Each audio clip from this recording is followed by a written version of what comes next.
안녕하세요. 매일 새로운 사연을 전하는 읽어주는 사연 라디오입니다. 구독과 좋아요, 많은 공유 부탁드립니다. 오늘의 사연 시작하겠습니다. 안녕하세요. 올해로 20대의 마지막을 보내게 된 직장인 여자입니다. 어른들 말 들어서 나쁠 게 없다고들 하는데 사실 저는 여태껏 그 말이 틀린 말이라고 생각했어요. 워낙에 시대가 빠르게 바뀌는 요즘이잖아요.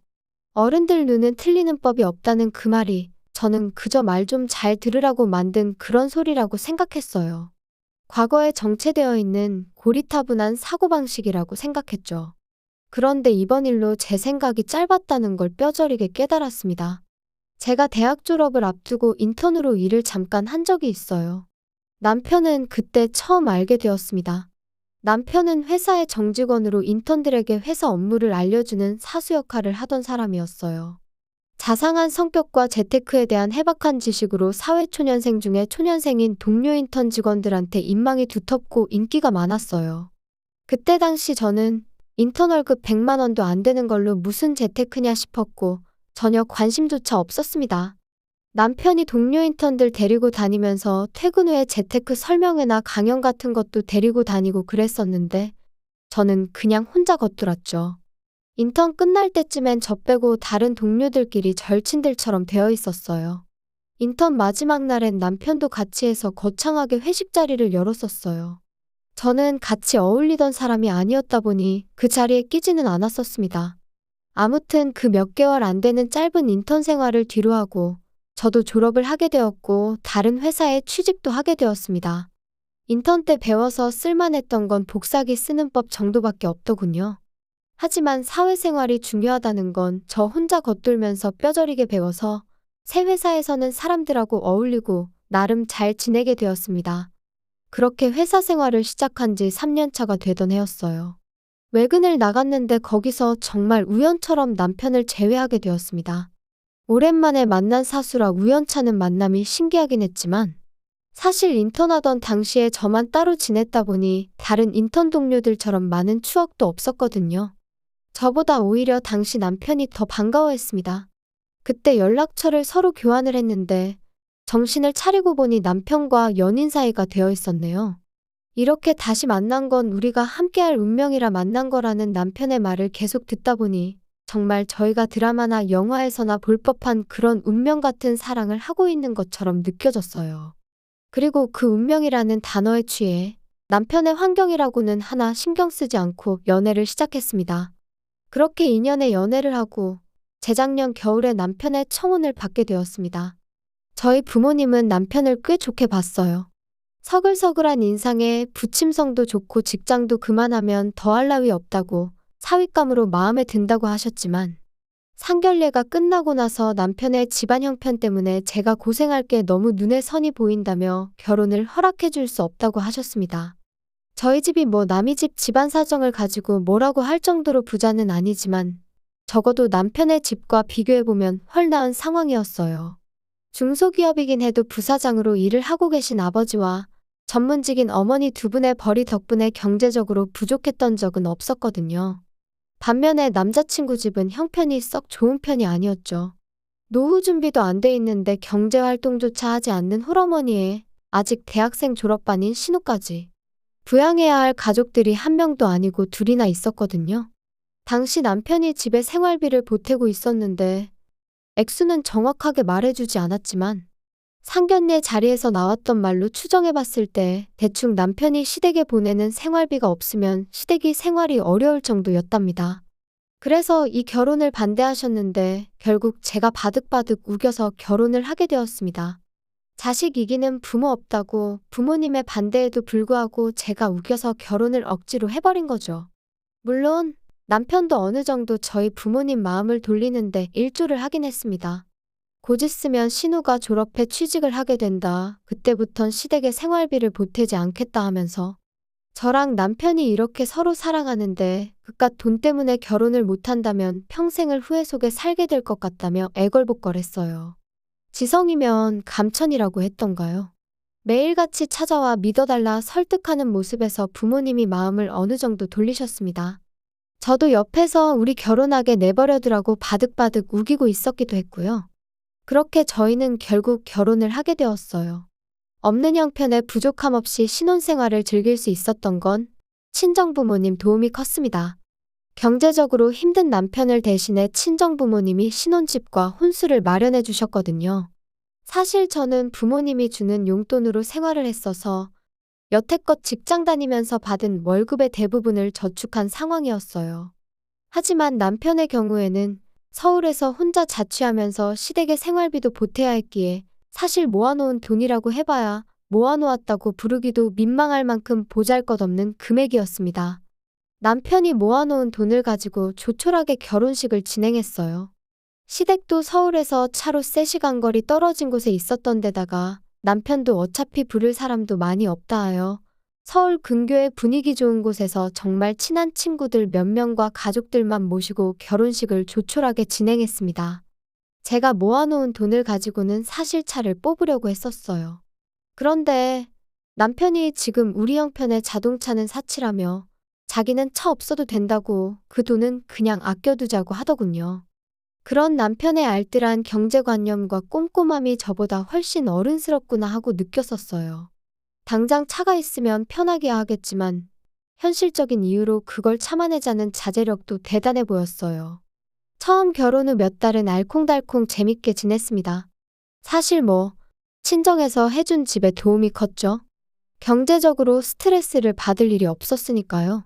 그렇게 반년 신혼생활을 하다가 제가 카드값이 빠져나가는 계좌에 실수로 돈을 안 넣어 놓아서 카드사에서 독촉 전화 한 통을 받게 되었어요. 그때 처음 부부싸움을 하게 되었죠. 사실 제가 덤벙대다 실수한 거고 제 잘못임을 인정하는 바입니다만 평소 저한테 자상하던 남편이 맞나 싶을 정도로 목에 핏대까지 세워가며 저를 나무라더라고요. 그런 돈이 하나하나 모여서 큰 돈이 되는 거 모르냐고요. 한 푼이 아쉬운 와중에 연체료 물고 그러면 돈은 언제 모으냐고 소리를 치는데 한마디 한마디 할 때마다 더 큰 소리로 화를 내니 솔직히 조금 무서워지기까지 했습니다. 처음 보는 모습이라서 더 그랬는지도 몰라요. 마지막에 가서는 남편이 앞으로 한동안은 자기가 돈 관리를 할 테니 저보고 용돈을 타 쓰라고 말해왔어요. 솔직히 그렇게 하라고 하면 안 됐었지만 남편이 화내는 모습을 처음 보니 무섭기도 했고 한편으로는 그렇게 하는 편이 낫다 싶기도 했어요. 어쨌든 과거를 생각해보면 남편이 재테크에도 일가견이 있어 보였고 그 당시 인턴하던 친구들하고 아직까지 친하게 지내는 건 아니지만 소문으로는 다들 재테크 잘한다는 이야기를 듣기도 했으니 말이죠. 아예 남편한테 돈 관리를 맡겨놓고 또 남편이 재테크로 어떻게 돈이라도 불려놓는다면 저희 부모님도 남편 집이 가난할지언정 남편을 달리 보지 않을까 하는 그런 생각도 했습니다. 그래서 그렇게 하자고 했어요. 남편도 자신만만한 표정으로 돈은 자기가 잘 관리해서 부지런히 불려놓을 테니 걱정 말라고 했었죠. 제가 돈이 필요할 땐 어디에 쓸 건지 알려주면 그거에 맞게 용돈을 주겠다고 해서 저도 크게 불만은 없었습니다. 그렇게 남편이 저희 집 경제권을 가지게 되었습니다. 사실 친정에서 집도 혼수도 다 해줬으니 갚을 대출도 하나 없었고 모으면 모으는 대로 다 돈이었는데 재테크에 워낙 밝은 사람이니 돈을 잘 불려줬으면 하는 기대였어요. 하루는 남편이 저한테 그런데 우리 집은 왜 아직도 장인어른 명의로 되어 있느냐고 물어왔습니다. 우리가 하루 이틀 살 집도 아니고 길게는 몇십 년을 살게 될 텐데 요즘같이 하루가 다르게 집값이 오르는 상황에 늦으면 늦을수록 증여세랑 상속세로 내는 돈만 많아진다고. 명예 바꾸려면 지금이 딱 좋은 타이밍 아니겠냐며 한번 아버지께 물어보라 하더라고요. 얼마 뒤에 제가 개인적으로 아버지께 물어봤는데 아버지께서는 당장 설명하기는 그렇다고 대답을 피하셨죠. 세금 문제는 당신들이 알아서 할 테니 너는 걱정 말라는 대답과 함께요. 그렇게 저희 집은 친정아버지 명의로 남겨두게 되었습니다. 남편도 알겠다 말하고 더는 명의에 관련해서는 아무것도 캐묻지 않았어요. 만약 그때 제가 결혼할 때처럼 남편 말만 듣고 바득바득 우겨 공동명의로 돌려놓았더라면 정말 상상조차 하기 싫네요. 아무튼 그 뒤로 시간이 어느 정도 지나서 저희도 결혼 1년 차를 맞게 되었습니다. 그리고 그때쯤부터 평소에는 왕래도 없었고 연락도 없이 지냈던 시댁에서 연락이 오기 시작했어요. 제 번호로 시어머니가 직접 전화를 걸어왔더라고요. 너는 어떻게 며느리라는 애가 어른이 먼저 전화를 하게 만드냐며 너무 기본적인 예의가 없는 거 아니냐고 저를 나무라셨어요. 결혼 전에 남편이 시댁일에 관련해서는 자기가 알아서 할 테니 너는 아무 신경 쓰지 말라고 했었어요.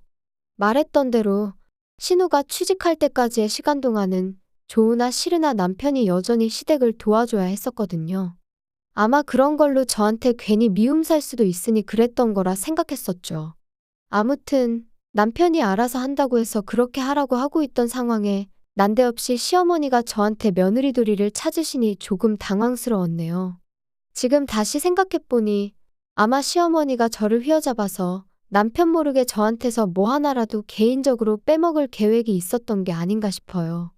아무튼 그때는 남편이 아무리 알아서 하겠다고 했었어도 진짜로 전화 한 통 안 드리고 가만히 있었던 내 잘못이 아예 없는 건 아니겠구나 생각했고 시어머니에게 곧바로 죄송하다고 제 생각이 짧았다고 사과를 드렸습니다. 그리고 빠른 시일 내에 시댁에 직접 내려가서 인사도 드리겠다 했어요. 그리고 그날 저녁 남편한테 어머님한테서 연락이 왔었다는 사실을 말해줬죠. 곧 날 잡아서 시댁에도 한번 내려가 보자고도 했고요. 어머님이 말은 안 해도 많이 서운해하시는 것 같다고요. 남편은 뭘 시댁까지 가냐며 내키지 않는다는 티를 팍팍 냈는데 내가 벌써 어머님께 간다고 말씀을 드렸는데 어떻게 이제 와서 안 간다고 말을 바꾸겠냐고 정가기 싫다면 나 혼자라도 다녀오겠다고 했죠. 결국 몇 주 지나지 않아서 남편과 시댁에 다녀오게 되었어요. 교통편이 마땅치 않아서 친정어머니 차를 빌려서 다녀왔어요. 그런데 시댁에 들어가니 결혼 전에 처음 인사드리려고 방문했었을 때랑 집 분위기가 사뭇 다르더라고요. 도배랑 장판도 새로 싹 되어 있고 분명히 처음 샀을 땐 흰색이었을 텐데 몇십 년의 세월을 썼는지 색이 누렇게 떠버렸던 냉장고도 최신 양문형 냉장고로 바뀌어 있었어요. 어디 그뿐이겠나요? 거실만 봐도 삐까번쩍한 가죽 소파에 TV도 최신형으로 바뀌어 있었고요. 그 좁은 집에다가 최신형 가전을 아주 종류별로 꽉꽉 채워 넣어 놓았더라고요. 오래됐으니까 바꿨나 보다 하고 넘어갈 수 있었지만 뭔가 쎄한 느낌이 오더라고요. 친정에서 신혼집 혼수를 해주셨는데 저희 친정어머니 입김 때문에 제가 원하던 걸로 맞추지 못하고 가전가구 대부분을 가성비 브랜드 위주로 맞춰야 했어요. 저는 갖고 싶던 모델이 따로 있었기에 그게 참 불만이었는데 그때 제가 골라놓았던 저희가 지금 쓰는 것보다 훨씬 상위 모델인 가전가구들이 시댁에 있는 것부터가 위화감이 들었죠. 결혼 전 남편이 혼자 자취할 때 들었던 생활비 제하고 월급에서 남는 돈은 거의 시댁으로 보내줬던 걸로 알고 있었거든요. 그때도 형편이 어려워서 쓰레기장에서나 볼 법한 구형 가전제품을 쓰고 있던 시댁이었는데 결혼하고 나서 보내던 생활비마저 일부 줄여버렸으니 오래돼서 바꿨다고 하기엔 견적이 택도 없는 금액이었거든요. 한참 그 위화감 때문에 머릿속에 생각이 많아지는데 밖에 나갔던 신우가 돌아오면서 그 의심이 더 커지게 되었습니다. 신우이가 요즘 없어서 못 산다는 1,000만 원짜리 명품 가방을 들고 들어왔으니까요. 막상 아들내외가 왕복 대여섯 시간 거리를 운전해서 왔는데 식사라고는 먹고 죽을 돈도 없다고 짜장면 한 그릇 시켜주시더라고요. 집에 오는 길에도 그 위화감을 도무지 떨쳐낼 수가 없어서 남편한테 대놓고 물어봤어요. 혹시 어머님 뭐 복권이라도 당첨되셨냐고요? 어떻게 신우 명품백하며 시댁에 있는 가전가구들이며 다 우리 집보다 훨씬 좋은 걸 쓸 수 있느냐고요? 남편이 운전하는데 집중이 안 된다며 멀티태스킹이 어쩌고 하더니 나중에 집에 도착해서 말하자며 대답을 흐리기 시작했습니다. 막상 집에 도착하고 나니 피곤해서 자야겠다며 먼저 방으로 휙 들어가 버렸어요. 안 좋은 예감이 들긴 했지만 그땐 설마 하면서 아니길 바라기만 했습니다. 그리고 나서 얼마 지나지 않아서 남편이 저를 불러 세우더니 난데없이 신우의 결혼 소식을 전해왔습니다. 저희 결혼할 때쯤부터 해서 만나던 남자가 있는데 둘 사이에 아이가 생기는 바람에 조금 갑작스럽게 결혼을 하게 되었다고요. 남편도 이 사실을 얼마 전에 알게 되었다고 그동안은 전혀 몰랐다고 하더라고요. 그러면서 한다는 말이 저희가 시댁에서 봤던 그 가전가구들이 사실은 신우 신혼집에 가져가겠다고 남자 쪽에서 미리 장만해 놓은 혼수들이었다고 설명을 해주더라고요. 저를 세상 물정 모르는 정신 빠진 사람으로 봤던 걸까요? 물어보지도 않은 걸 알아서 술술 뱉어내는데 그 말이 앞뒤도 하나 맞지 않는 데다가 가당치도 않아서 믿어줄래야 믿어줄 수가 없었어요. 갑자기 아이가 생겨서 결혼하는 거면 그 전까지는 결혼 이야기는 없었다는 소리잖아요? 100번 양보해서 그 전부터 결혼 이야기가 오갔던 사이라고 쳐도 결혼식 날짜를 잡아놓은 것도 아니고 아이가 생길지 안 생길지도 모르는데 세상 어느 누가 집도 없는데 신혼집 가정가구를 미리 사놓겠어요? 혹시나 싶어서 남편한테 그럼 신우가 취직해서 생활비 내고 시어머니 부양하기로 했던 건 어떻게 되는 거냐고 물어봤어요. 남편이 그것도 남자 쪽에서 다 해주기로 했으니 걱정 말라고 하더라고요. 그냥 그때부터는 제 안 좋은 예감이 현실처럼 다가왔고 남편이 관리해주기로 했던 내 돈이 걱정이 되기 시작했습니다. 그런데 남편은 제가 어느 정도 눈치를 채고 있다는 생각은 요만큼도 안 한 건지 그래도 신우 결혼하는데 우리가 뭐 좀 해주는 게 어떻겠냐고 말을 꺼내더라고요. 남자 쪽에서 혼수도 미리 해왔고 시어머니 노후까지 책임져 주기로 했으니 우리가 신혼집 정도는 해줘야 하는 거 아니냐고 말을 하는데 아무리 그쪽 동네가 지방이라지만 아파트 한 채가 누구 집 개 이름도 아니고 못해도 2억 3억 사이로는 줘야 할 텐데 우리가 그럴 돈이 어디 있어서 신혼집을 해주냐고 물었죠. 남편은 그 돈을 장인 장모님한테 한번 빌려보면 어떻겠냐 물어왔습니다. 사실 장인 장모님이 욕심만 안 부렸어도 우리가 우리 집으로 대출받아서 마련할 수 있는 돈이었는데 명의를 도무지 안 바꿔주시니 어쩔 수 없지 않냐고 그걸 또 저희 부모님 탓을 하더라고요. 남편에게 내가 왜 평생 결혼 전에 인사하러 갔을 때 한 번, 결혼식 때 한 번, 몇 주 전에 시댁 다녀왔을 때 한 번, 그렇게 총 3번 만난 신우를 위해 집 한 채를 해줘야 하는지 모르겠다고 싫다고 거절했어요. 그리고 이참에 당신이 관리하던 내 돈도 돌려달라고 했습니다. 이러다 나 몰래 신우한테 뭐라도 하나 해줄 것 같아서 못 믿겠다고요. 사실 안 좋은 촉이 들어서 돌려달라고 한 건데 남편이 말 끝나기가 무섭게 그 돈은 지금 빼기 좀 그렇다고 묶여있으니까 나중에 주겠다며 어버버거리더라고요. 그래서 그럼 우리 투자하고 있다는 돈은 지금 어디에 어떻게 투자하고 있는지 증거 좀 보여달라고 했어요. 이제는 나도 뭐가 어떻게 돌아가는지 내 눈으로 직접 보고 싶다고요. 남편은 있는 대로 당황해서는 대답을 못하더라고요. 제 의심은 확신으로 바뀌었고 결국 남편을 다그쳐서 관리해준다던 제 돈의 잔액을 보게 되었습니다. 딱 100만 원 남아있더군요. 출금 내역을 확인해보니 가관이었어요.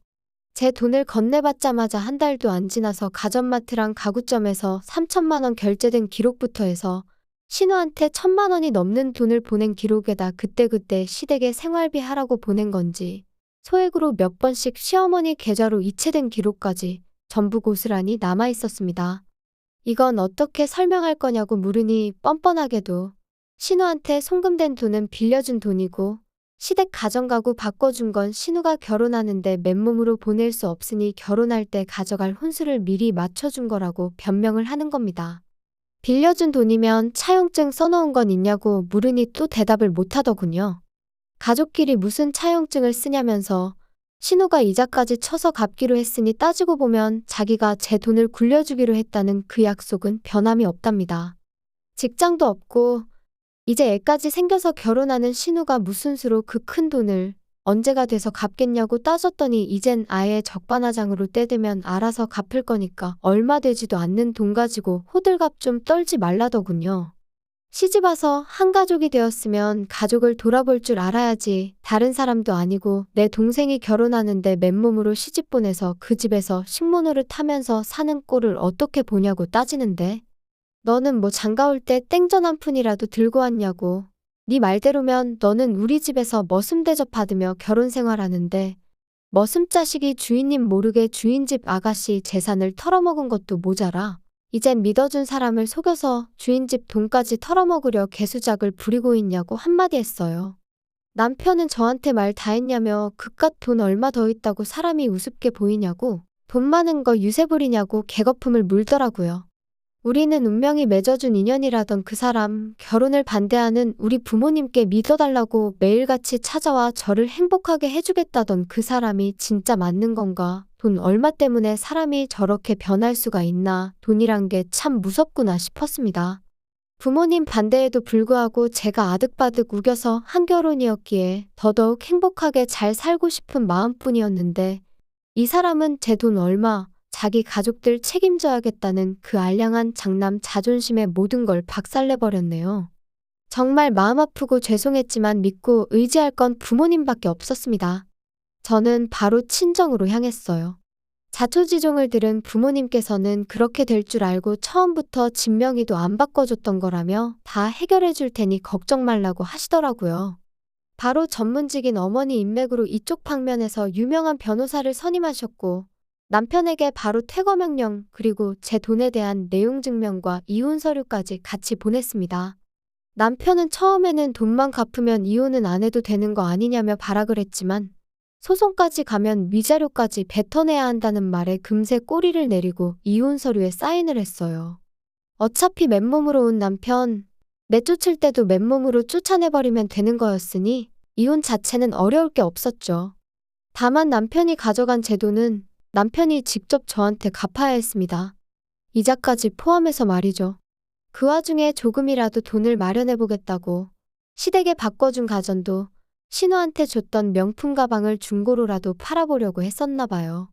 그런데 정작 내 돈까지 빼돌려가며 퍼주던 가족들은 남편의 편이 되어주지 않았습니다. 시어머니는 물론이고 신우까지 왜 우리 물건을 팔아서 오빠 빚을 갚아주냐며 남편을 외면해버렸던 거예요.